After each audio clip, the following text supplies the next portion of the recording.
Ever wondered how big visual effects studios create their amazing digital double hairstyles in creature fur? My name is Tarkan Sarim. I've worked in the visual effects industry for many years now, mainly as a grooming technical director in movies like Life of Pi, the Harry Potter series, World War Z, and most recently the Hobbit series and Dawn of the Planet of the Apes. This is the first part in my tutorial series VFX Grooming Secrets Revealed, where I'm going to guide you through all the steps necessary to create photorealistic and stylized grooms by applying techniques I've learned using proprietary fur tools in big studios, which has been isolated in the in-house domain for a long time. As you might have noticed, when attempting to create digital hair, it tends to be very complicated and the results often won't satisfy entirely. Digital grooming is a very deep and complex VFX discipline with a particular workflow paradigm which needs to be fulfilled to achieve a successful groom. These workflows need to be backed up by powerful tools as well to establish a smooth progression towards our goal. There are a few different approaches which have their advantages and disadvantages. In this tutorial series, we are going to focus on procedural grooming, which has proven successful in proprietary VFX grooming tools for more than a decade. With tools like XGen, we will be able to tap deep into this knowledge, which has been refined over the years and comes with Maya in the most recent versions. Okay, let's jump right into our tutorial. As you can see, I've already prepared a scene which includes a NURBS plane, which has the reference image assigned, and also a little piece of geometry which we are going to use to grow our hair on. It's also important to note that the groom geometry needs to have UVs. Even though XGen internally uses PTEX, the attribute maps we are going to paint will be UV based. Also make sure to have the UVs laid out in 0 to 1 texture space, since the Maya paint tool doesn't know how to handle UDIMs. We should also try to keep our scene neat and tidy, and rename our groom's geometries. In this case, I've just renamed it to Geo. When attribute maps are written out, they will be renamed exactly how your groom geometry is named. Just something to be aware of. With your geometry selected, go to the Generate menu, XGen Editor, choose Create New Description, give the description a name,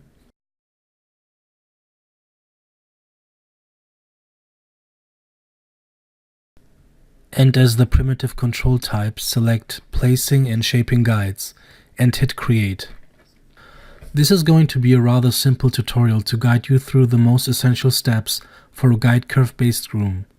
Guide curve-based grooms are usually medium to long hairstyles, which have a complex shape along its length.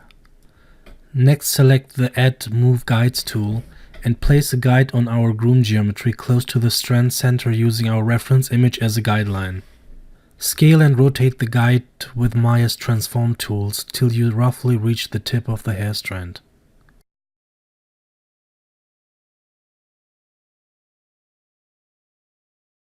If you want to get rid of the transform values, don't use freeze transformations, but rather in the XGen editor under the Guides menu, bake guide vertices to avoid breaking the guides.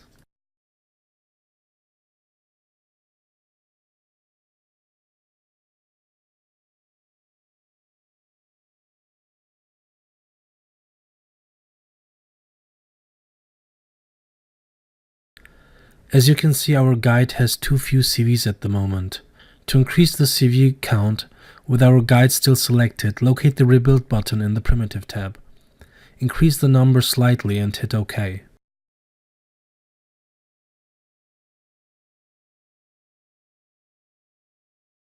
Select the Add Move Guide tool again, hold down Ctrl and left mouse, click and drag, move it up a little bit, so when we give it a bit more shape it won't intersect with the reference.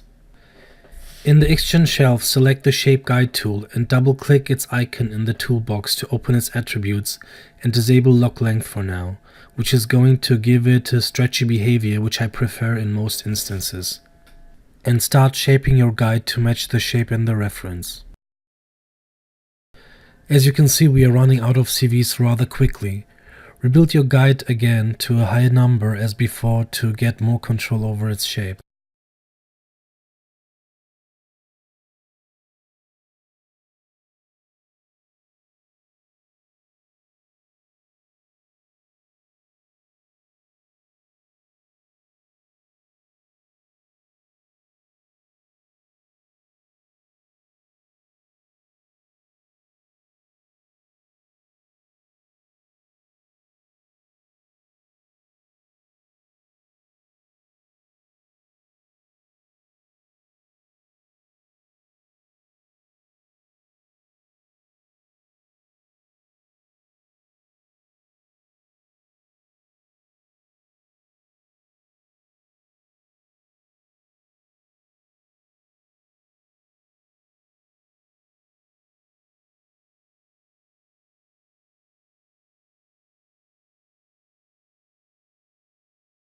Keep adding in more CVs as required.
Now that we are happy with the shape, let's start adding more guides. This time, add it directly on the outer border.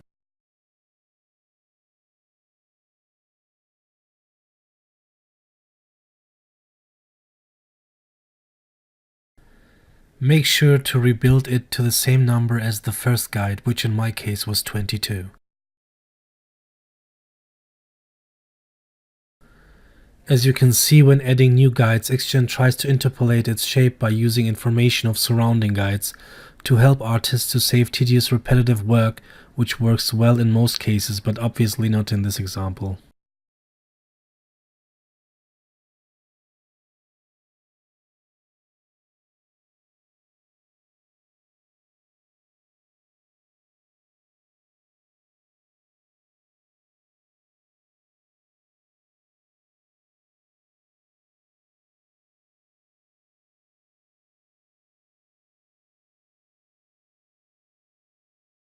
Next, we are going to use a little tool under the Utilities tab, which is called Target Guide.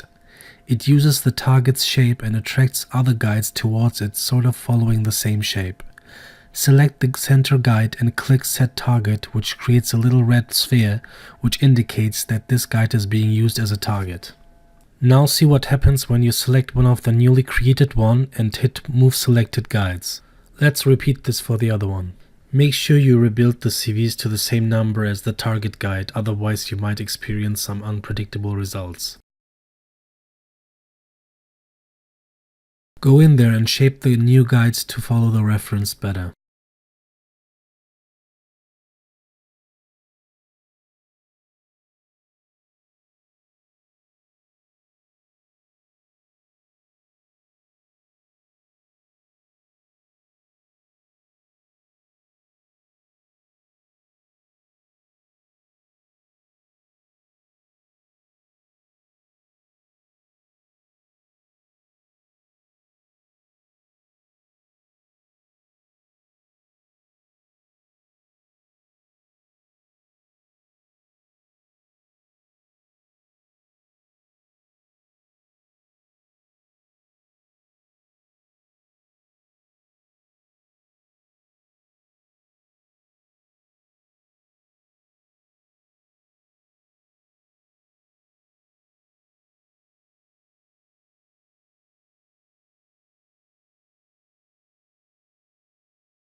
Also click on Clean Up to get rid of that red sphere indicating the target.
As you can see, the interpolated guides are giving us weird results in this case. So let's undo this and try it with middle mouse click instead, which is basically just going to grow out the guides off the surface normal direction, which is fine since we are going to copy over the shape from the already existing ones. Select them all and rebuild them to the same number. Select one of our shape guides and hold down right click and select copy guide shape. Now select one of the newly created ones and hold down right click and choose paste guide shape. Repeat this step for all the remaining guides.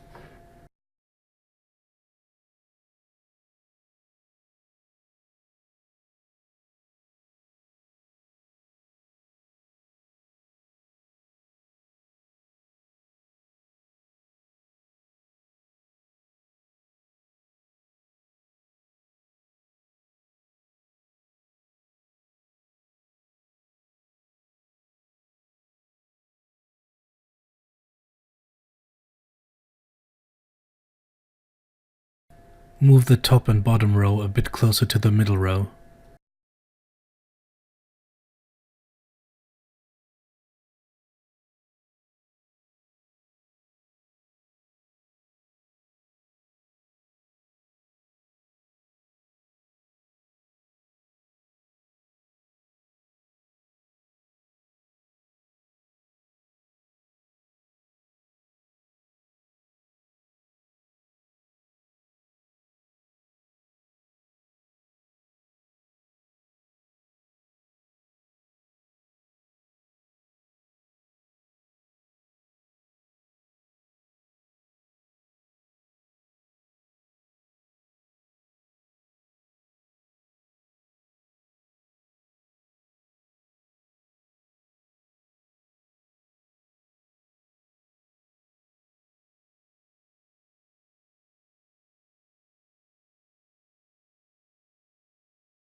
Since we don't need hair to grow on the whole surface, we can limit the area where hair should be generated by selecting faces, and in the Xgen editor, on the fourth icon's arrow, choose Replace with Selected Faces. We are instantly getting some hair growing out since Update Preview automatically is enabled, but as you can see, the hair is not properly following the shape of the guides. This is due to the low CV count of the fibers. To fix this, in the Primitives tab, locate the modifier CV count and increase it until our hair fibers follow the guides reasonably.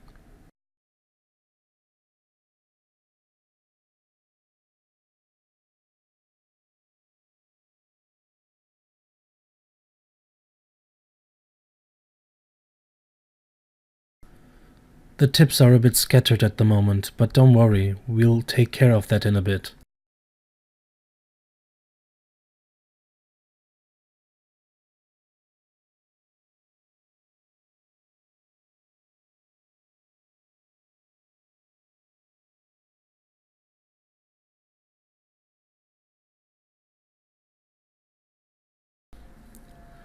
Let's move the density slider to the right until we fill in the volume. As you can see, our strand is still a bit too thick. To control this, we are going to create an attribute map, connect it into the mask to limit where hair fibers should be generated.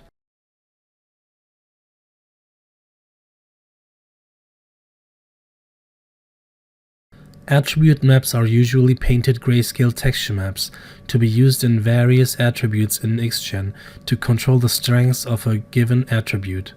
Let's say you want the hair fibers to grow closely in that region where the guides are defining the volume.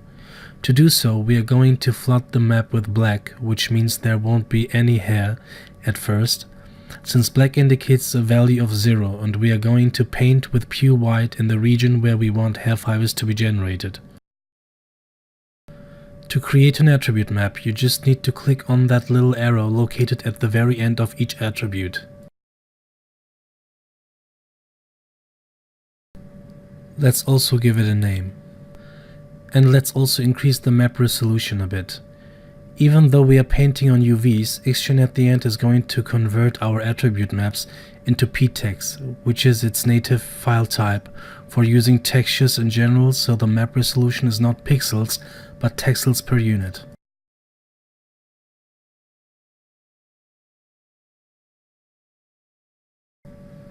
As soon as you click Create, the Paint tool gets activated and we are ready to paint. Before starting to paint, I tend to change a few settings on the Paint tool, like disabling stylus pressure and using an unfiltered brush at the beginning, to make sure that when we paint with any given color, that the stylus pressure won't bias that value due to pen pressure.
Before our attribute map can take effect, we need to click that little floppy disk icon next to the paintbrush icon.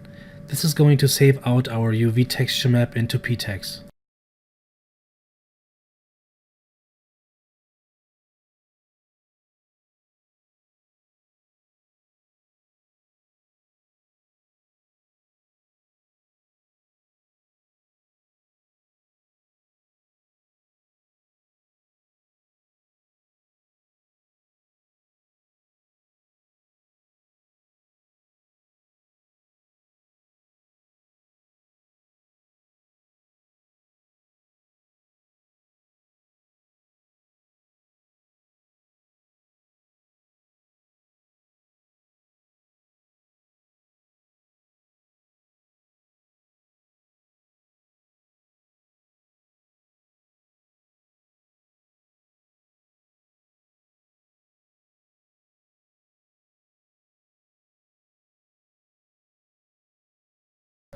Maya's Viewport 2.0 has very powerful real-time hair rendering capabilities.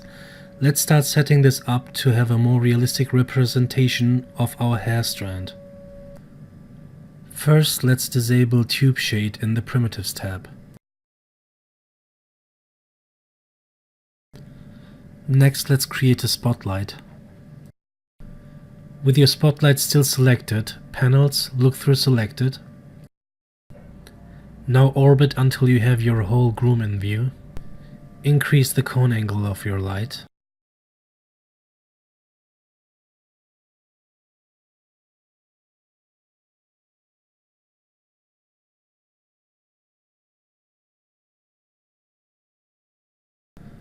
Now hit Ctrl G to group your light. We want to make sure that the pivot of your group is in the center of your groom, since we are going to use this group to be able to rotate the light around.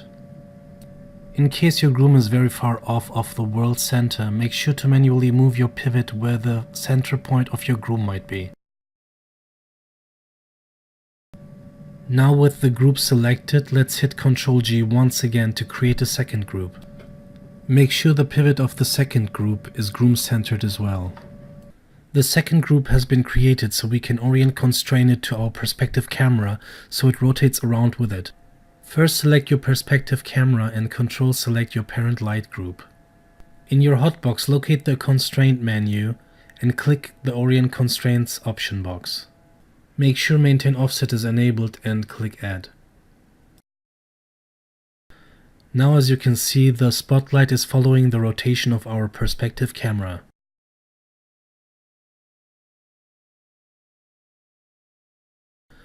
Under Lighting, enable Shadows for our view.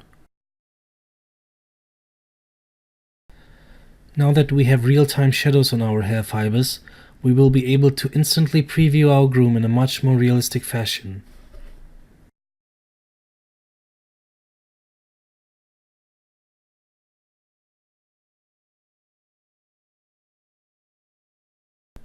Next, select the spotlight and open the Attribute Editor. Under the Shadows tab, enable DepthMap Shadows and move the slider for the resolution all the way up to the right. Also increase the filter size to 5 so we have a little bit of shadow blur to eliminate some of the artifacts.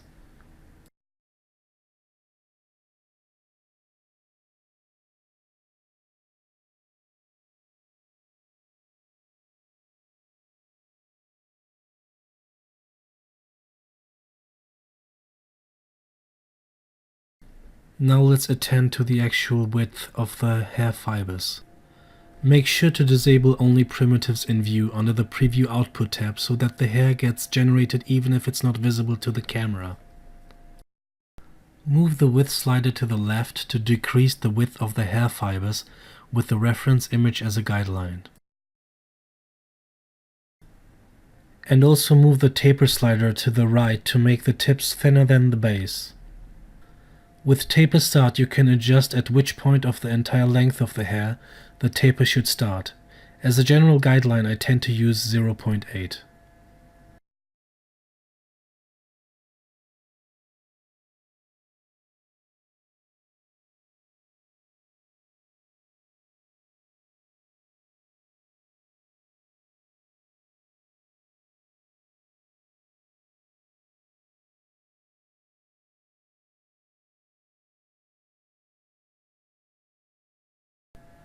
It's also a good idea to set the spline segments to 1 in the Preview Output tab, since that's going to save a lot of resources if we start to use high density values.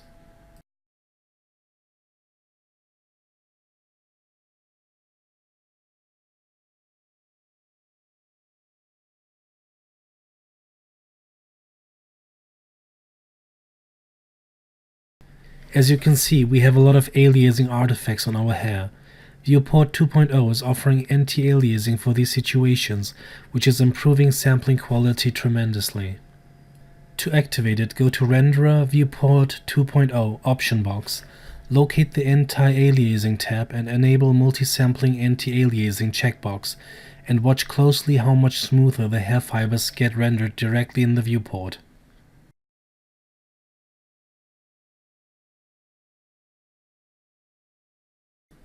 Additionally, set the sample count to 16, which is further improving the sampling quality. Now that we are able to preview our grooms in such high fidelity, fully shaded and self-shadowing, we won't be needing to do any offline test renders for a very long time. In fact, in this tutorial we won't be needing to do any offline renders since the viewport rendering very closely resembles the quality that you would expect in a final render. In the Hypershade, create a hair tube shader and assign it to the XGen description.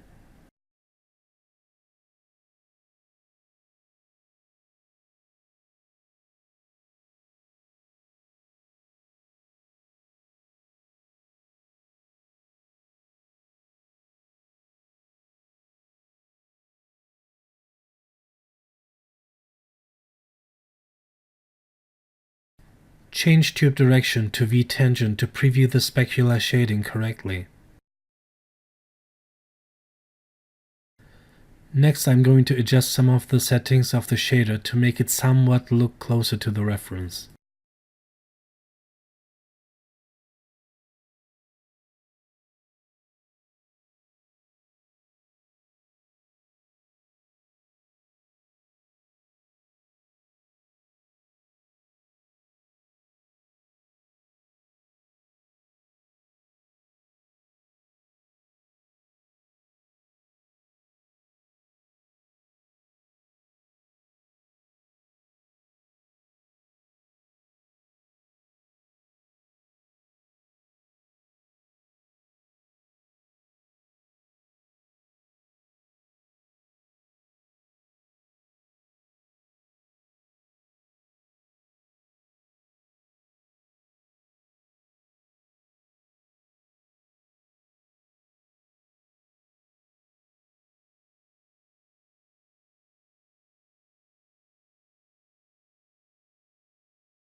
Yep, close enough. Now that we have built our foundation, we can start adding in some modifiers. Modifiers are grooming effects that one adds into a modifier stack which gets layered on top of each other. This is what we call procedural grooming. You can add various effects like clumping, noise, cut, coil and many others and mix them together to achieve any desired look. First, let's start with the clumping modifier. Clumping is a very important modifier and shouldn't miss in hair and fur grooms in most cases.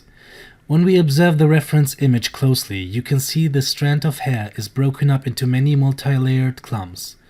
You can see in the chart how multi-layered clumps are composed. First you have in yellow rather thick clumps, and then inside these clumps are additionally nested clumps in red, and inside these even finer clumps in blue. Now that we have a detailed understanding of clumping, let's get right in there and add those into our groom. In XGen, we are starting with the thickest clumps first, so under the Modifier tab, click that third icon with the plus sign on it, and the Add Modifiers window opens. This is the place where you can find all the currently available modifiers. Select the clumping modifier on the top row and click OK. As you can see, the clumping modifier has been added to the modifier stack and named clumping 1. There is an error message flashing, but don't worry about it. This is due to missing clumping information, which has to be first generated so that we will see its effect. On the bottom of the window you will find Setup Maps. Click on it to open the Generate Clumping Maps window. Here you will find various settings for it. For now we are only interested in generating large clumps. Since we have just a very few guide curves, we can directly use these as source for clumping. To do so, you just need to click the Guide button, and XGen will extract the root position of the guides and generate clumps from these, which will result in large clumps due to its low count. Lesser clump guide count equals larger clumps. Now when you hit save, we instantly see some clumping happening. The clump shape is reflected in the clump scale curve, which you see on the right. The first point on the very left is at a value of 0.5, which results in a very broad open clump shape. The second point at the very right is at a value of 0, which results in full tapering on the tips. You can add additional points by just clicking anywhere on the curve to be able to refine the clump shape further. To match the reference, we want the large clumps to just slightly affect the groom throughout the length and only at the very tip to be pointy. For that, create a third point near the far right and lift it up until you just have a very subtle effect reflected on your groom.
Here I'm duplicating my light group to have a second light to have a bit of a better lighting.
Right now all our hair fibers have the same length and appear very bulky, but in reality every hair fiber has a different length. This is giving the impression that hair is less dense towards the length. We can easily achieve this effect with the cut modifier. As we've already done it with the clumping modifier, open the Create modifier window and locate the cut modifier and add it into your stack. When you select it, you can see it has a random expression in its amount attribute. To increase its effect, put a higher number into the last digits. In my case, I was happy with a value of 30.2.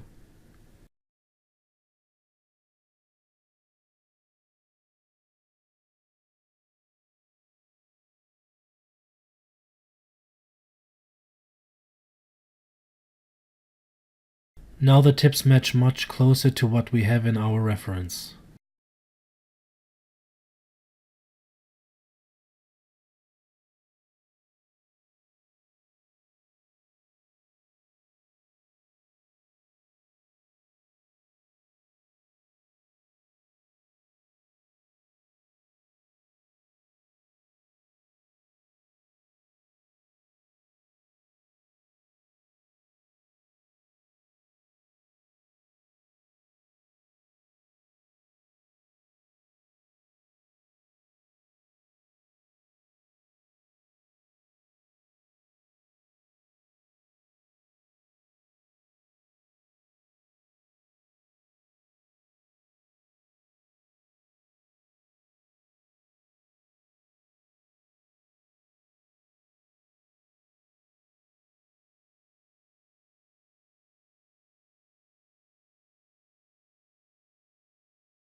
Next, let's create our second clumping modifier. Same game.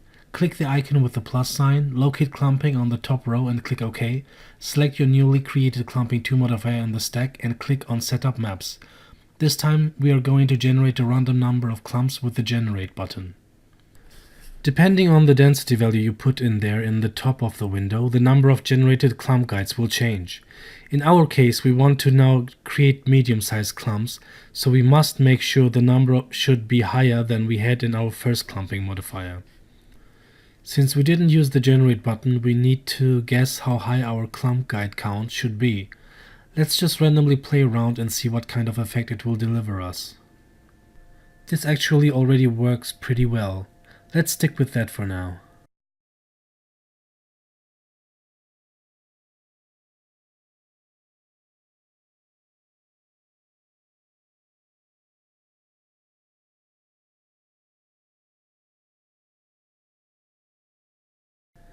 As we did in the first clumping modifier already, add a third point into the clump shape curve and lift it up so that it doesn't taper that much towards the end. Additionally, I've also created a fourth point close to the first point and moved it slightly down so we can read the clumping a bit better close to the roots.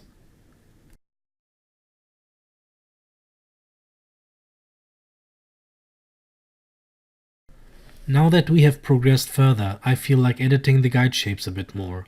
Procedural grooming constantly involves revisiting previous steps and further refining them to find a harmonic balance to achieve the final look. At any point in time, you will be able to change any attribute in a modifier indestructibly. This is much like playing around with settings in a shader.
Now it's time to add in our final clump layer.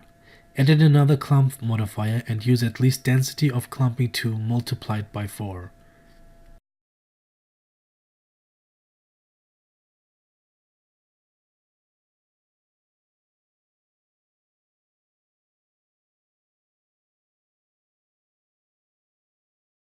This time you need to exaggerate the clump scale curve quite a bit to make the clumps readable.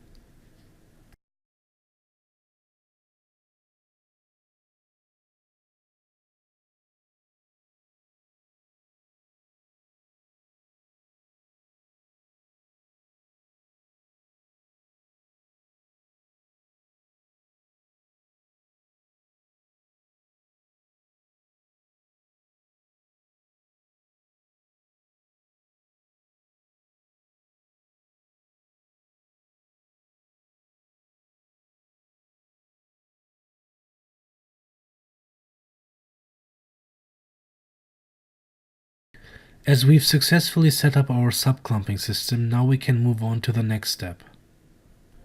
When you look at our groom, you might feel like it looks sort of wet or oily. This is due to the fact that the fibers are perfectly straight at the moment. To add in a sense of dryness, we need to add in a noise modifier. Noise is going to add a frizzy element to our groom, which has to happen in multiple layers as well. If we take another close look at our reference, we will see that the hair fibers have a random wavy shape to them, and also some random hairs shooting off from the general direction.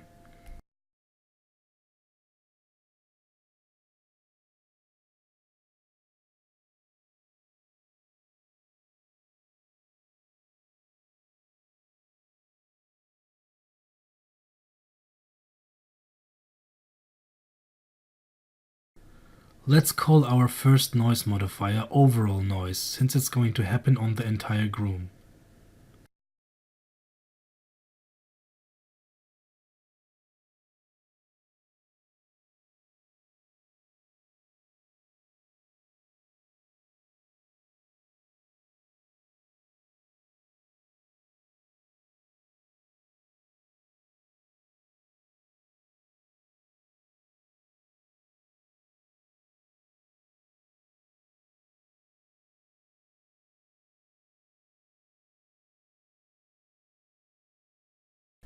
With the magnitude attribute, you can change the overall strength of the noise.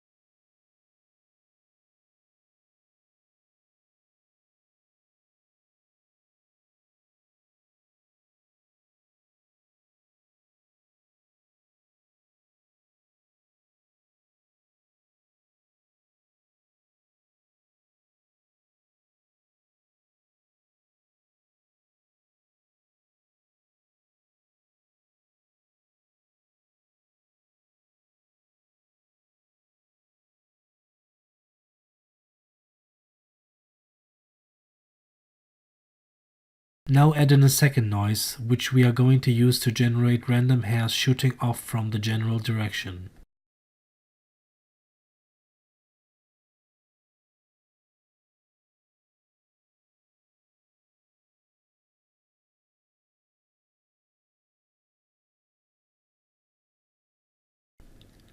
As you can see, the noise is happening on the entire groom, but we want it to only affect a certain percentage of the hairs. To achieve this, we need to start using expressions. Expressions in XGen are very powerful, and in more complex hairstyles in later tutorials, we are going to explore them in much more depth. The noise has also a mask attribute where we can plug in a map, for instance, to limit where we want it to take effect. We could go ahead and try to create an attribute map and flood it with black and start painting little white dots to make just a few hairs affected by the noise, but there is a much easier solution for that. At the very far right of the mask attribute, click on that little arrow where we created the attribute map earlier, and instead select Load Expression, Samples, XGen, Water-related expressions, Noise, and finally select Noise Smooth Step. As you can see, new sliders have been added to the mask attribute. To get a better idea of how your 3D texture looks like, you can click on that little box next to the arrow, which will raise the expression window. The expression window also includes a little swatch which is going to preview how the changes you make on the sliders will affect the noise. As we already know, black means zero effect and white means full effect. Increase the contrast slider to the very right so we have no filtering and full contrast. Click Accept. Now 50% of the hair fibers is not affected by the noise, since we have a uniform noise which has equally as many white spots as it has black spots. But 50% is still too much. We want even fewer hairs to be affected. To do this, you can start playing around with the low slider and start clipping away more white area to have black covering more of the entire surface. To make it a bit more clear, the 3D texture gets applied to the groom's surface, and hairs growing out on the white spots will be affected by the noise.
I've noticed that we might have too many clump guides in Clumping 2.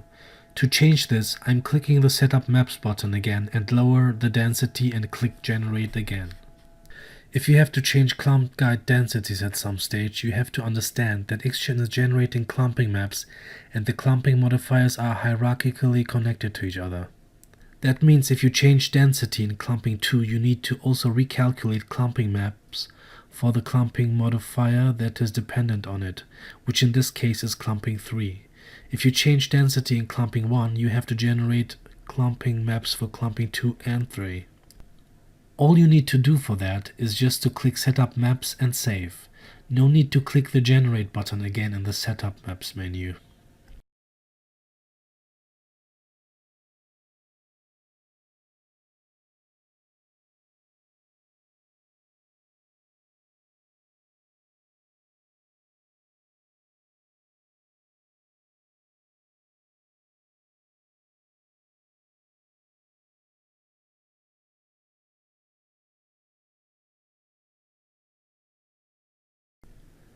Our clumping too needs a mask attribute map since I don't want it to happen everywhere.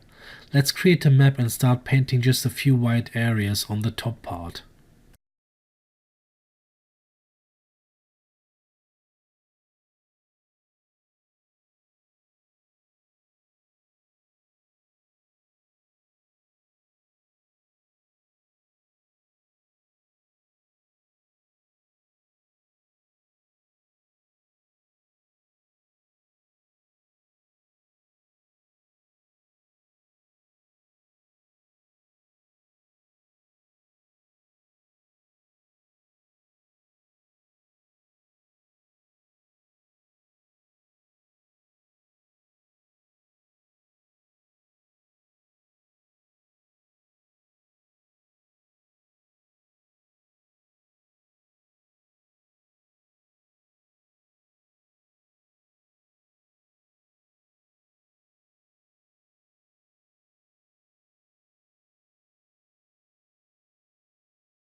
Maybe our clumps are a bit too neat and tidy. To give them a little bit more breakup, let's add some noise directly to the clump guides. For that, locate the noise tab inside the clumping 3 attributes.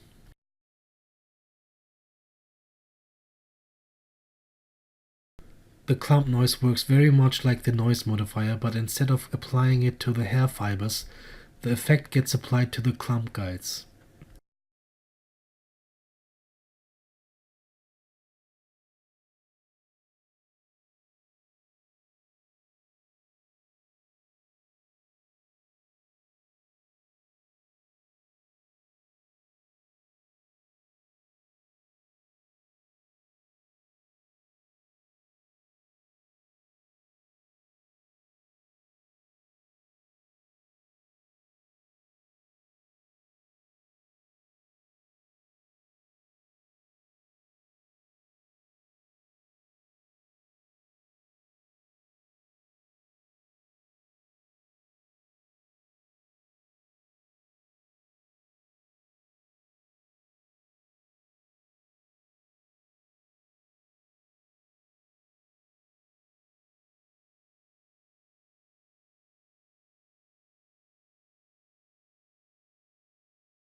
By click dragging a modifier, you can move some of them around, which changes their behavior in many cases.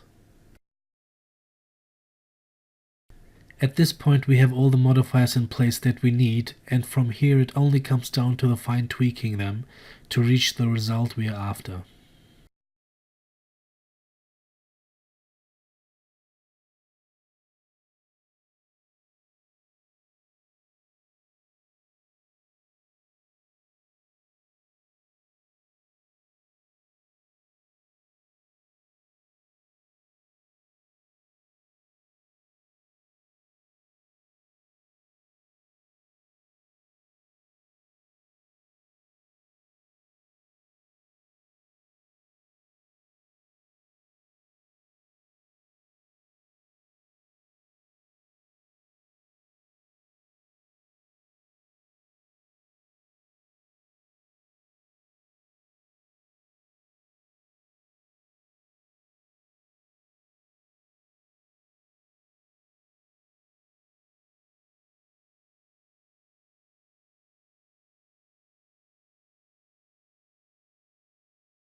I'm going to add another smooth step noise into the clumping 3's mask attribute, and much like we did in the second noise modifier, I'm going to make the clumping to have effect on a certain percentage of the groom, so that we have a few hairs filling in the dark shadow areas so it looks a little bit more dry.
And this is already the end of our introductory XGen guide curve-based grooming tutorial. So far we have covered most of the important aspects of a procedural grooming workflow. We have started adding guides to give the groom a general shape. We painted a density attribute map to refine where our groom fibers grow out. Built our clump layering setup. Added in the cut modifier to give the hairs a natural random length effect. Introduced noise modifiers to move away from the wet look and give them a natural sense of dryness, and finally started revisiting previous steps like reshaping the guides and refining our modifiers and their attribute maps to refine balance everything. Now that we have the basic knowledge foundation established, we are ready to take on a real production case grooming task, so stay tuned for my next tutorial, where I'm going to guide you through a digital double groom from start to finish. Thanks for watching.